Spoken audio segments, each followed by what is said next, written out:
بسم الله الرحمن الرحيم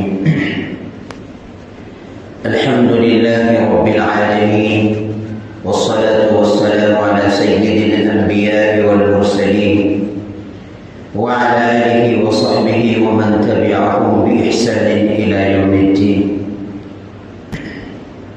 تذکرہ چل رہا تھا اولیاء کرام کا. ان اولیاء کرام میں سے جلیل القدر تابعین مقتدی اربعین میں سے حضرت اویس قرنی رحمۃ اللہ علیہ، جن کے متعلق اللہ کے پاک نبی صلی اللہ علیہ وسلم نے فرمایا کہ اویس قرنی کی شفاعت کے ذریعے سے قبیلہ ربیعہ اور مزل کے بھیڑیوں کے بالوں کے برابر اس امت کے لوگوں کی مغفرت کی جائے. اویس قرنی رحمۃ اللہ علیہ جلیل القدر تابعی ہیں، مقتدی اربعین میں ہیں، اور اگرچہ آپ کو اللہ کے نبی صلی اللہ علیہ وسلم کی صحبت مبارکہ تو نہیں ملی، اس کے متعلق صحابہ کرام نے اللہ کے نبی صلی اللہ علیہ وسلم سے پوچھا کیا وہ کبھی آپ کی زیارت کو آئے، آپ کی صحبت انہوں نے حاصل کی؟ تو اللہ کے نبی نے فرمایا کہ جس میں ظاہری سے تو استفادہ نہیں کیا، لیکن جس میں باطنی سے ان کو سعادت حاصل ہوئی. اویس قرنی رحمۃ اللہ علیہ وہ شخصیت ہے کہ جن کے متعلق اللہ کے نبی صلی اللہ علیہ وسلم نے خود فرمایا، بلکہ صحابہ کرام حضرت عمر رضی اللہ جیسے جلیل القدر صحابی جن کے متعلق اللہ کے نبی نے فرمایا اگر میرے بعد کوئی نبی ہوتا تو عمر ہوتا. حضرت عمر رضی اللہ عنہ اور حضرت علی رضی اللہ عنہ سے اللہ کے نبی صلی اللہ علیہ وسلم نے فرمایا کہ تمہاری ان سے ملاقات ہوگی، اور جب ملاقات ہو تو تم ان سے دعا کی درخواست کرنا، اور میری امت کے لیے ان کو کہنا کہ اللہ کے نبی صلی اللہ علیہ وسلم کی وصیت ہے کہ آپ دعا کریں. اس سے ان کے مقام کا پتہ چلتا ہے. صحابہ یہ تابعی سے بہت اونچا مقام ہے، اور صحابہ کہ پیر کے دھول کے برابر بھی نہیں پہنچ سکتے ہے تو اویس قرنی، لیکن ان کو ریاضت اور ان کی ماں کی خدمت کی وجہ سے وہ مقام ملا کہ جیسے جلیل القدر صحابہ ہے عمر رضی اللہ عنہ اور حضرت علی رضی اللہ عنہ کو یہ وصیت کی جا رہی ہے. کون کر رہے ہیں؟ اللہ کے نبی صلی اللہ علیہ وسلم کر رہے ہیں کہ تم جب ان سے ملاقات ہو تو تم اپنے لیے بھی دعا کریں. اور خود جس شخص کی توصیف، جس شخص کی تعریف خود اللہ کے پاک نبی صلی اللہ علیہ وسلم نے کی ہو تو اس شخص کا کیا کہنا. خلافت راشدہ کا دور آیا تو حضرت عمر رضی اللہ عنہ اور حضرت علی رضی اللہ عنہ ان کو تلاش کرنے کوفہ پہنچے. وہاں کسی سے پوچھا کہ تم اویس قرنی کو جانتے ہو؟ تو کہا میں اس اچھی طرح تو واقف نہیں ہوں، لیکن ایک دیوانہ ہے جو سوکھی روٹی کھاتا ہے، لوگوں کو ہنستا ہوا دیکھ کر خود روتا ہے، اور لوگوں کو روتا ہوا دیکھ کر خود ہنستا ہے، اونٹوں کو چراتا ہے. چنانچہ تلاش کرتے ہوئے علی رضی اللہ عنہ اور حضرت عمر رضی اللہ عنہ کے پاس گئے تو دیکھا کہ حضرت اویس قرنی رحمۃ اللہ نماز میں مشغول ہے اور ان کے اونٹوں کو فرشتے چرا رہے ہیں. نماز سے فارغ ہونے کے بعد حضرت عمر رضی اللہ عنہ نے پوچھا تمہارا نام کیا ہے؟ تو انہوں نے کہا اللہ کا بندہ. تو حضرت عمر رضی اللہ عنہ نے کہا کہ اللہ کے بندے تو سبھی ہیں، تم وہ نام بتا جو تمہاری ماں نے نام رکھا ہے. انہوں نے کہا کہ تم ہماری انٹرویو لینے کے لیے تو آئے نہیں ہو. تو چونکہ وہ جانتے نہیں تھے حضرت عمر رضی اللہ عنہ کو، کبھی ملاقات نہیں ہوئی، حضرت علی رضی اللہ عنہ سے واقف نہیں تھے، تو حضرت علی رضی اللہ عنہ کہا کہ امیر المؤمنین ہے، تو فوراً چوک گئے اور معذرت کی. تو پھر انہوں نے آنے کی غرض بیان کی، اور پہلے تو ان کے جو اللہ کے نبی صلی اللہ علیہ وسلم نے جو نشانیاں ان کو بتائی تھی وہ اس کرنے کی، وہ نشانیوں کو دیکھا تو نشانیاں پائی گئی. تو وصیت کے مطابق انہوں نے اللہ کے نبی صلی اللہ علیہ وسلم نے ایک کپڑا، ایک جھبا دیا. اللہ کو کہتا ہے یہ وہ اس کرنے کو دے دے. دینے کے بعد مغفرت کی دعا کی درخواست کرنا. انہوں جو کپڑا پیش کیا گیا، پہلے تو آپ نے کہا کہ آپ اچھی طرح تلاش کریں کہ جس کی اللہ کے نبی صلی اللہ علیہ وسلم نے وصیت کی شاید وہ کوئی اور شخص ہو. حضرت عمر رضی اللہ عنہ نے فرمایا کہ نہیں، ہمیں جو علامات بتائی گئے تھے وہ آپ میں موجود ہیں، اس لیے وہ شخص آپ ہی ہیں. اس لیے آپ اللہ کے نبی صلی اللہ علیہ وسلم کی وصیت کو قبول کر آپ ایک کپڑا لیں اور اللہ کے نبی صلی اللہ علیہ وسلم کی امت کے لیے مغفرت کی دعائیں کریں. چنانچہ کپڑا لیا، تھوڑا دور ہٹ کر چلے گئے، وہاں دعا کرنے لگے. غیب سے آواز آئی کہ میں نے تمہاری دعاؤں کی برکت سے کچھ لوگوں کی مغفرت کر دی، اس پر بس نہیں قابل اور دعائیں. چنانچہ دعا کرتے کرتے پھر اللہ کی طرف سے فیصلہ کیا گیا تمہاری دعاؤں کے ذریعے سے قبیلہ ربیعہ اور قبیلہ مزریہ، مدینے کے اندر دو قبیلے تھے جو بکریوں اور بھیڑیوں کو بہت پالتے تھے. ان کے قبیلے میں بھیڑیاں اور بکریاں بہت ہوتی بھیڑ، اور اتنے ہوتے تھے کہ اگر کہتے جب وادی میں جب پہاڑوں پر چلتے تھے تو اتنی بکریاں ہوتی تھی بھیڑ کی پوری وادی بھر جاتی ہے. اور ایک بکری پر ہم بال کا اندازہ لگا سکتے ہیں، بہت مشکل ہے، لاکھوں بال ہوں گے. اس سے اندازہ لگاتا ہے کہ ان کے قبیلے میں جتنی بکریاں ہوئی ان بکریوں کے جسموں پر جتنے بال تھے اتنے بالوں کے بقدر اس امت کے افراد کی حیات ویس کرنی جیسے جیل القدر تابعی کے دعا کے طفیل میں مغفرت کی جائے. سبحان اللہ. اس کا مقام پتہ چلتا ہے کہ حیات ویس کرنی رحمۃ اللہ کا مقام اللہ کے یہاں کیا کہ جس شخص کی صرف دعا کی برکت سے اتنی بڑی لاکھوں کی تعداد میں لوگوں کی مغفرت کی جا رہی ہے، اس شخص کا مقام کیا ہوگا. اور حضرت علی رضی اللہ عنہ، حضرت عمر رضی اللہ جیسے صحابی جو عشر مبشرہ میں ہیں وہ ان سے دعا کی درخواست کر رہے ہیں. اس سے یہ وہم نہیں ہونا چاہیے کہ حضرت اویس کرنے رحمۃ اللہ علیہ کا مقام ہے عمر رضی اللہ سے کہیں بڑھ گیا. نہیں، عمر رضی اللہ کا جو مقام ہے، حضرت علی رضی اللہ عنہ کا جو مقام ہے وہ ان کے پیر کے دھول کے برابر نہیں آ سکتے، اس لیے کہ صحابہ کا مقام تابعین سے کہیں زیادہ ہے.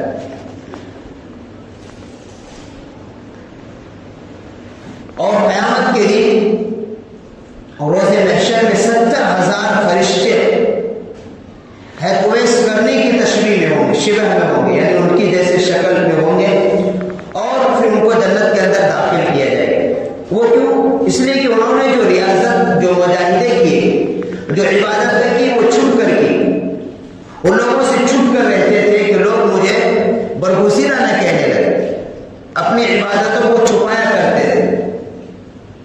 اس لیے کل قیامت کے دن بھی جب ان کو جنت کے اندر داخلہ کیا جائے گا تو لوگوں سے چھپایا جائے گا، سوائے وہی شخص دیکھ سکے گا جس کو اللہ دکھانا چاہے، ورنہ عام حالات میں ان کو چھپا کر جنت کے اندر داخل کیا جائے گا. یہ 70,000 فرشتے ان کی شکلوں میں مگر کون پہچان پائے. تو جب حضرت عمر رضی اللہ عنہ سے ان سے درخواست بھی کی کہ آپ تھوڑی دیر رکے یہاں، میں آپ کے لیے کچھ انتظام کر دیتا ہوں. انہوں نے جیب سے 2 درہم نکالے اور کہا کہ آپ اس کی ہمیں گارنٹی دے دیجئے کہ 2 درہم ختم ہونے سے پہلے میری موت نہیں آئے گی. اس کی تو گارنٹی میں نہیں دے سکتا. تو فرمایا مجھے ضرورت نہیں ہے، اگر آپ اس کی گارنٹی دیتے ہیں کہ آپ کی موت نہیں آئے گی تو آپ جو چاہے انتظام کریں. جب آپ نہیں گارنٹی دے سکتے تو میرے لیے تو یہ 2 درہم کافی. اور ان کی جو حالات دیکھے تو حضرت عمر رضی اللہ عنہ دن میں خیال آیا کہ کاش میرے سے حکومت کوئی 2 ٹکڑوں کے بدلے خرید لیتا. تو حضرت اویس کرنی رحمۃ اللہ نے فرمایا کہ آپ کی خلافت، آپ کی حکومت 2 خشک 2 ٹکڑوں کی روٹی کے قابل میں، آپ کو تو ایسے پھینک دینا چاہیے جو چاہے اٹھا لے.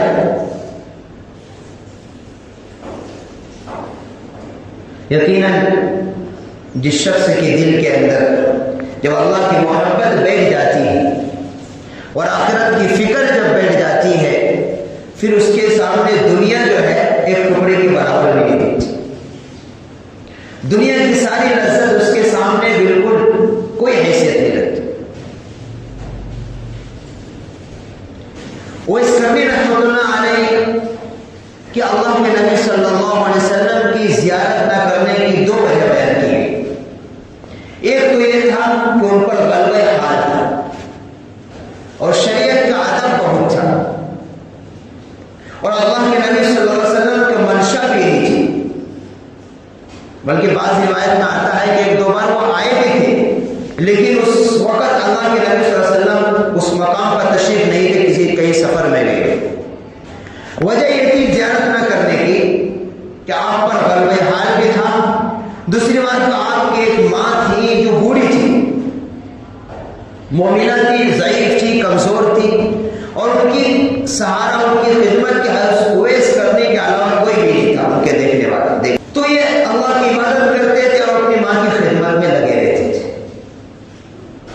اپنی ماں کی خدمت کی وجہ سے ان کو موقع نہیں ملا اللہ کے نبی صلی اللہ علیہ وسلم کی صحبت اختیار کرنے کا، اسی وجہ سے صحابی کے سے محروم ہو گئے، لیکن تابع کا موقع بھی نہیں ملا۔ اس لیے آج ان نوجوانوں کو جو اپنے ماں کی خدمت کرنے میں کوتاہی کرتے ہیں بہت بڑا شوق ہے کہ وہ اس کرنی جیسے بعض علماء نے لکھا ہے کہ ان کو بھی اتنا بڑا مقام ملا کہ ان کی دعاؤں کی برکت سے دو قبیلے کے لوگوں کے بکریوں، ان کے بھیڑیوں کے بالوں کے برابر یہ جو مقام ملا ہے تو اس کرنی رحمۃ اللہ علیہ کو یہ عبادت کی وجہ سے نہیں ملا، یہ ریاضت اور مجاہدے کی وجہ سے نہیں ملا تھا، بلکہ ان کی ماں کی خدمت کرنے کی وجہ سے۔ اس لیے کہا ہے، اللہ کے نبی نے فرمایا الجنت تحت اقدام الامہات، کہ جنت ماؤں کے قدموں کے نیچے ہے۔ مطلب یہ ہے کہ ماں اس کی اتنی خدمت کرو کہ وہ خوش ہو کر تمہیں دعائیں دینے لگے، اور ماں باپ کی دعا اولاد کے لیے ایسی ہے جیسے کہتے ہیں امت، ایک نبی اپنی امت کے لیے دعا کرتا ہے۔ ماں باپ کی دعا اپنی اولاد کے لیے ایسی ہے جیسا کہ نبی اپنی امت کے لیے دعا کرے۔ تو اس کرنی رحمۃ اللہ علیہ کو اتنا جو بڑا مقام ملا کہ صحابہ جن القدر صحابہ عشر مبشرہ میں ہے، عمر جیسے صحابی جو اس وقت کے امیر المؤمنین ہیں، مسلمانوں کے بادشاہ ہیں، وہ ایک فقیر، ایک گدری پوش، اٹھ چلانے والے کے پاس جا کر عاجزانہ انداز میں دعا کی درخواست کرتے۔ یہ مقام ان کو اپنی ماں کی خدمت کرنے کی وجہ سے ملا تھا۔ اسی لیے کہتے ہیں جن کو ماں یا بوڑھی ہے یا زندہ ہے ان کی قدر کرو، ان کی اتنی خدمت کرو، اتنی خدمت کرو کہ اگر انہوں نے دعا دی تو تمہاری جنت پکی ہے۔ اور ماں کی خدمت کرنے والا کبھی محروم نہیں ہو سکتا، نہ دنیا کے اندر ہوگا نہ آخرت میں ہوگا۔ ماں باپ کو ستانے والا، ماں باپ کو تکلیف دینے والا کبھی نہ دنیا کے اندر کامیاب ہو سکتا ہے اور نہ آخرت میں کامیاب۔ قرآن کریم نے کہا ہے وَلَا تَقُلْ لَهُمَا أُفٍّ وَلَا تَنْهَرْهُمَا وَقُلْ لَهُمَا قَوْلًا كَرِيمًا، کہ ماں باپ کو ان دونوں میں سے کوئی بڑھاپے کی عمر کو پہنچ جائے تو ان کو اف تک مت کرو، چاہے تو تم اس سے زبان درازی کرتے ہو، زور سے باتیں کرتے ہو، ان کے سامنے اپنی آواز کو بلند کرتے ہو۔ قرآن کیا کہہ رہا ہے وَلَا تَقُلْ لَهُمَا اف، اف بھی مت کرو۔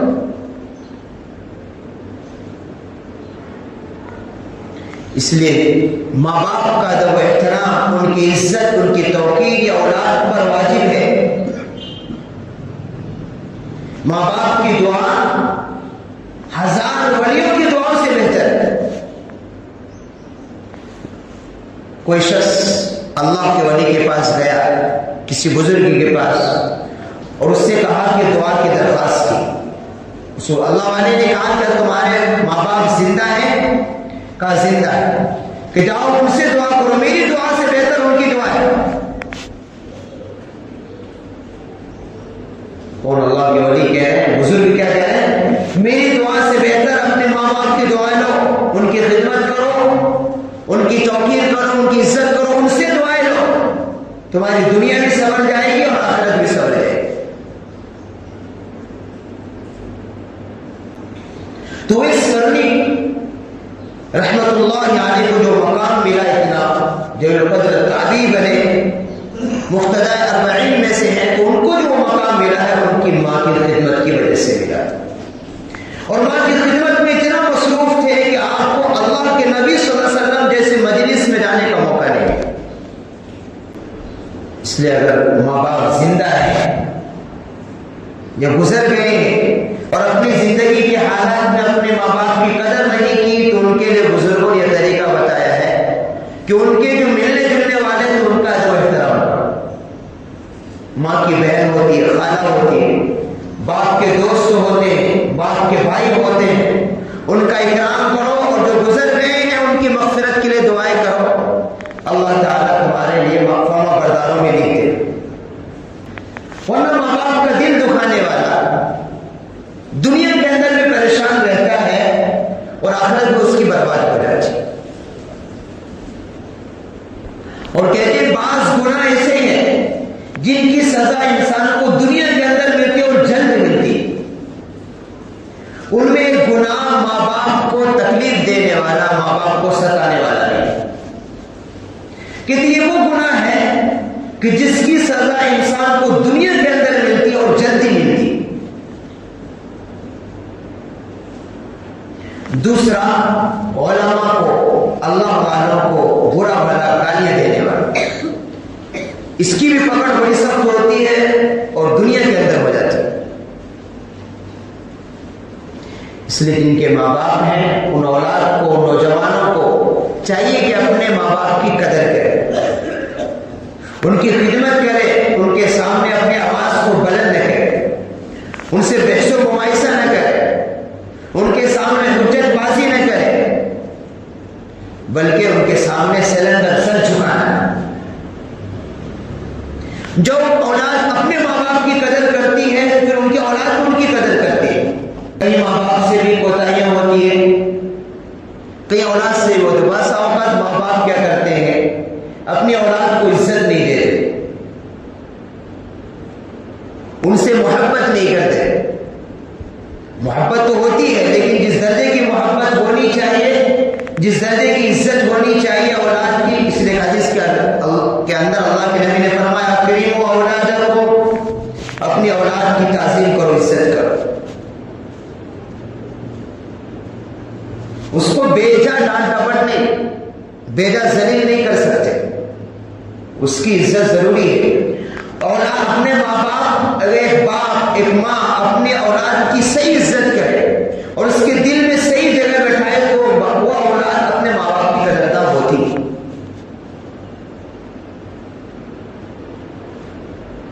ان کے دلوں کے اندر اپنی محبت بٹھانی پڑتی ہے، اس کو احساس دلانا پڑتا ہے کہ ایک باپ صحیح معنی میں اپنے باپ کا حق ادا کر رہا ہے، ایک ماں اپنی ماں کی صحیح معنی میں حق ادا کر رہی ہے۔ اولاد کے دل میں اپنے کردار سے، اپنے طریقے سے، اپنے تعلیم سے دل میں بٹھانا پڑتا ہے۔ ایسا نہیں کہ اولاد ہے ہماری جیسے چاہے بھاگتے رہے تو کبھی دل میں محبت نہیں بیٹھے۔ اور اس کا نظارہ آج ہم اپنے معاشرے میں دیکھ رہے ہیں کہ آج باپ بیٹے میں نہیں بن رہا ہے، کوئی محبت نہیں ہے، نہ باپ کے دل کے اندر اتنی محبت ہے نہ بیٹے کے اندر ہے، نہ بیٹی کے، سب جو ہے صرف دنیاوی غرض سے لگے ہوئے۔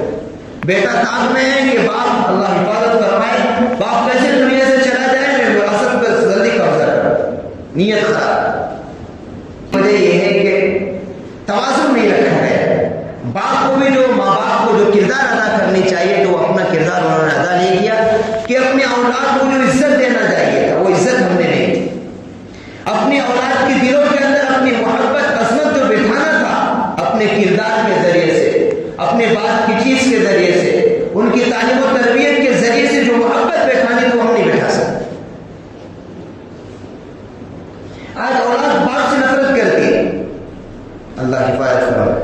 لیکن ان نوجوانوں کے لیے اس کی گنجائش نہیں ہے۔ اگر بالفرض اگر ماں باپ غلطی بھی کرتے ہیں، اگر ان کا حق صحیح طور سے ادا نہیں کیا تو بھی اولاد کو حق نہیں ہے کہ ان کی نافرمانی کرے۔ ہر حال میں اولاد کے لیے تو ماں باپ کا احترام، ان کی عزت واجب ہی ہے۔ اپنا حق ادا نہیں، کس سے پوچھو گے؟ کل قیامت میں پوچھا جائے گا۔ ایک باپ نے اگر اپنے اولاد کا صحیح حق ادا نہیں کیا، اس کو صحیح طور سے تعلیم و تربیت نہیں کی، جس سے پوچھا جائے گا۔ لیکن اس کا مطلب یہ نہیں ہے کہ اولاد اس کی نافرمانیاں کرے، اس کی عزت نہ کرے، اس سے بحث و مباحثہ کرے، اس کی تعظیم میں کوتاہی کرے۔ یہ اولاد کے لیے بالکل جائز ہے، بلکہ اولاد اگر ماں باپ کی وہ بے عزتی کرے گا تو اس کی سزا وہ دنیا کے اندر پائے گا۔ اللہ حفاظت کرو۔ اس میں بات چل رہی تھی وہ اس کرنے رحمۃ اللہ کے متعلق کہ ان کو جو مقام ملا تھا اتنا اونچا، یہ ان کی ماں کی خدمت کی وجہ سے۔ اس لیے اللہ کے نبی نے فرمایا کہ ماں باپ دونوں ہوتے، لیکن سب سے زیادہ اولاد پر جو حق ہے اس کی ماں کا ہوتا ہے، کیونکہ ایک ماں کن مراحل سے، کن مشقتوں سے ایک بچے کو پرورش کرتی۔ ایک عورت ہی سمجھ سکتی ہے اپنا درد۔ جب بچہ پیٹ کے اندر ہوتا ہے 9 مہینے اس کو اٹھائی پھرتی ہے، اس کی تکلیف کو برداشت کرتی ہے، درد ذہ کو برداشت کرتی ہے، اور جب بچہ پیدا ہوتا ہے تو پھر اس کی پرورش کن مشقتوں سے کرتی ہے۔ سردی کے موسم میں اگر بچہ پیشاب کر دیتا ہے تو اس ٹھنڈی کی جگہ پر ماں بچے کو لبوس ہو جاتی ہے، بچے کو سوکھے بستر پر سلاتی ہے۔ 3 قربانیوں کی وجہ سے اس لیے اولاد پر سب سے زیادہ جو حق رکھا گیا وہ ماں کا رکھا گیا۔ اس لیے کسی صحابی اللہ کے نبی نے فرمایا کہ اولاد پر سب سے زیادہ حق کس کا ہے؟ اللہ نبی نے فرمایا تیری ماں کا، پھر فرمایا تیری ماں کا، 3 مرتبہ فرمایا کہ تیری ماں کا تجھ پر سب سے زیادہ حق، جب 4تھی مرتبہ فرمایا جب کا تیرا باپ۔ تو ماں اولاد کو چاہیے کہ توازن رکھے، یعنی ماں کی قدر، اس کی عزت، اس کی خدمت زیادہ ہو اور باپ کی عزت کرے، اس لیے کہ باپ بھی جنت کا دروازہ ہے، اور جنت میں جانا ہے تو دروازے سے دروازہ بند ہو جائے گا تو جنت میں نہیں جا سکتے۔ تو باپ کو کہا گیا یہ جنت کا دروازہ ہے، اگر جنت کے اندر جانا ہے تو دروازے سے جانا ہوگا، اگر دروازہ بند کر دیا تو جنت کی نعمتیں نہیں ملیں، جنت سے محروم ہو جاؤ۔ ماں کا حق زیادہ ہے۔ عام طور پر کیا ہوتے ہیں، چونکہ عورت ذات تھوڑی کمزور ہوتی ہے فطری طور پر، اور لوگ باپ سے تو ڈرتا بھی ہے، عورتوں سے نہیں ڈرتے بچے، اس سے جیسے چاہتے ہیں اس لیے کہ عورت کا دل بھی نرم ہوتا ہے، اور مرد چونکہ ان کا ایک روب ہوتا ہے، اور عام طور پر آپ دیکھیں گے کہ مرد سے جتنا بچے ڈرتے ہیں باپ سے اور ماں سے نہیں ڈرتے، اور ماں کا پیار بھی مرد سے زیادہ ہوتا ہے۔ کئی وجوہ ہے اس کے، تو اولاد کو چاہیے کہ اپنے ماں باپ کی قدر کرے، ماں کی خدمت اتنی کرے کہ وہ خوش ہو جائے، اور باپ کا عزت اتنا کرے کہ باپ کے دل میں احساس ہو جائے کہ میرا بیٹا میری عزت کرتا ہے، میری تعظیم کرتا ہے، میری توقیر کرتا ہے، تو اس باپ کے دل سے دعائیں نکلیں گی۔ اور جب باپ اپنے دل سے، ماں اپنے دل سے جب اپنے اولاد کے لیے دعائیں کرتی ہے تو اولاد کبھی دنیا کے اندر ناکام نہیں ہو سکتی، وہ دنیا اور آخرت دونوں سنور جاتی ہے۔ اس لیے ماں باپ کو بھی چاہیے کہ چونکہ یہ دنیا ہے، توازن ہے، آج آزادی کا دور ہے، کبھی جو ہے اپنے اولاد کے لیے بد دعا نہیں کرنی چاہیے۔ بس جاہل عورتیں بھی ہوتی ہیں، مرد بھی ہوتا ہے، اپنا کے غصے میں آ کر بد دعا کے الفاظ نکال دیتے، نہیں نکالنا چاہیے۔ اس لیے کہ ہم ہی کتنے اللہ کی نافرمانیاں کرتے رہتے ہیں۔ اگر ہماری بات ہمارا بچہ نہیں مان رہا ہے، غصہ آتا فطری چیز ہے، لیکن اس کو برداشت کرنا چاہیے۔ اس لیے کہ اس دور کے اندر آزادانہ دور ہے، ماحول خراب ہے، اور آپ زیادہ ڈانٹ ڈپٹ اور زیادہ بدگمانی کر کے اور زیادہ ان کو تنگ کریں گے تو وہ کنٹرول میں آنے کی بجائے اور بگڑے گا، کیونکہ اب وہ ماحول نہیں ہے۔ اس لیے بڑی حکمت کے ساتھ اور بڑی دانائی کے ساتھ کام کرنے کی ضرورت ہے، اور ان نوجوانوں کو، بچوں کو اور بچوں کو چاہیے کہ اپنے ماں باپ کی قدر کریں۔ اب ہر حال میں ماں باپ کی قدر، ان کے سامنے اونچی آواز سے بھی بات نہیں کر سکتے. آج ہم لوگ تو کیا کرتے ہیں، بحث کر لیتے ہیں. برابر کا باپ تو ایک ہی بولتا ہے، ماں ایک ہی بولتی ہے، بچہ دو تین سنا دیتا ہے. ان کے یہ نہیں معلوم کہ اس کی دنیا اور آخرت برابر ہے. اس لیے ہمارا تو ہم مسلمان ہیں، ہمیں سکھایا گیا ہے اپنے ماں باپ کا ادب، ماں باپ کی کیسی خدمت کرنی، ماں باپ کی کیا قدر، اس پر کیا سلا ہے. کہتے ہیں ماں باپ کی دنیا کے اندر خدمت کرنے سے بھی مال بڑھ جاتا ہے، تجارت بڑھ جاتی ہے، مالوں کے اندر برکت آ جاتی ہے.